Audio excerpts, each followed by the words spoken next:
वेङ्कटनिवासाय श्रीनिवासाय मङ्गलम्।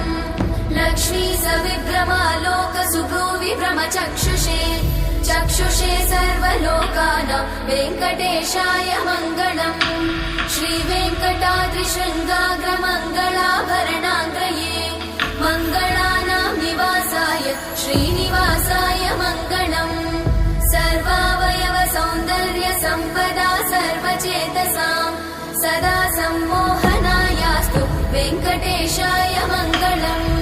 नित्याय निरवध्याय सत्यानन्दचिदात्मने सर्वान्तरात्मने श्रीमद् वेङ्कटेशाय मङ्गलम्। स्वतः सर्वविदे सर्वशक्तये सर्वशेषिने सुलभाय सुशीलाय वेङ्कटेशाय मङ्गलम्।